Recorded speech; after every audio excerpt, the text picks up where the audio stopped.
Today's a big day. It is June 12th, 2025.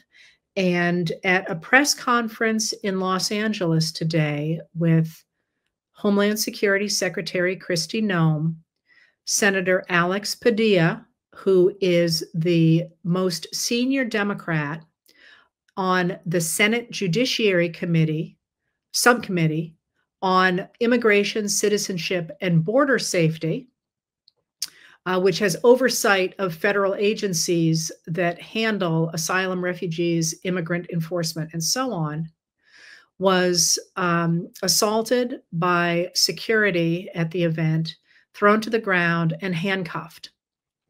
That is, a sitting U.S. senator elected by his constituents, doing his job of oversight of the federal government, was assaulted, thrown to the ground, and handcuffed.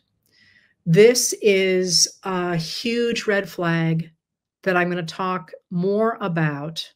But let me just tell you what the administration has said about it.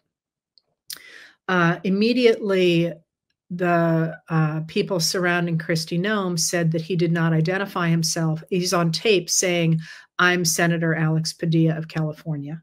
So that is obviously a lie. And there has also been in the House of Representatives, the Speaker of the House, Mike Johnson, has already called for the Senate to censure Senator Padilla. So what they are trying to do is turn this into an attack on Senator Padilla and saying he misbehaved, when in fact, a representative of the federal government assaulted and handcuffed a sitting U.S. senator who was doing his oversight job. This is huge. We have had another example of this in our history that I will tell you about. But one of the things that it's important to remember is that Padilla spoke up right after Kristi Noem, the Secretary of Homeland Security, said something. And what she said, and I believe this is a direct quote, was this: "We are not going away. We are staying here to liberate the city from the socialists and the burdensome leadership that this governor and that this mayor have placed on this country and what they have tried to insert into this city." So let's be clear, actually, what she was saying. That is, the Trump administration has moved the military into Los Angeles to overturn a democratically elected mayor and governor.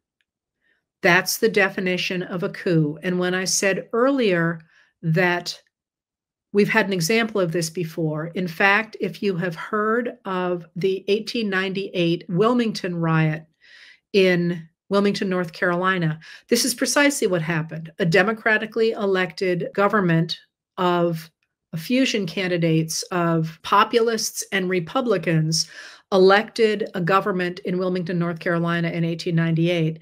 And in a military coup, the Democrats, who wouldn't put up with that because they didn't like the idea of a multiracial and populist government, overturned it with bullets. And so what she is saying here is that this is what the military is there for in Los Angeles. This is a really, really big deal. So there's a couple of pieces to that I want to point out here. So first of all, we know now that the decision to move to federalize the National Guard of California and to move it into Los Angeles, and then also to move in the Marines, was not a spontaneous decision the way that the administration tried to portray it. And this is one of the reasons they've tried to say that Los Angeles is in flames and that the protesters are violent and so on. And this is simply not true. If you've been watching the news coming out of Los Angeles, you know the protests are in a very limited space and they are overwhelmingly peaceful. The violence appears to be coming almost overwhelmingly from, or not almost, overwhelmingly from the administration side, not from the protesters. So we know from a recent dive by CNN that the administration began to talk of federalizing the National Guard and beginning to militarize different states in order to put their immigration policies into place as early as February. So this has been a long time coming, and it is part, obviously, of a larger plan. But one of the things that I really want to emphasize here now is that if you think about the rise of a fascist or an authoritarian government, they always start to pick on marginalized peoples, but that's not the end game. Those are peoples that they really already can exercise power over. What they are trying to do is militarize against a marginalized population that can't really fight back in order to gain control of the rest of the population.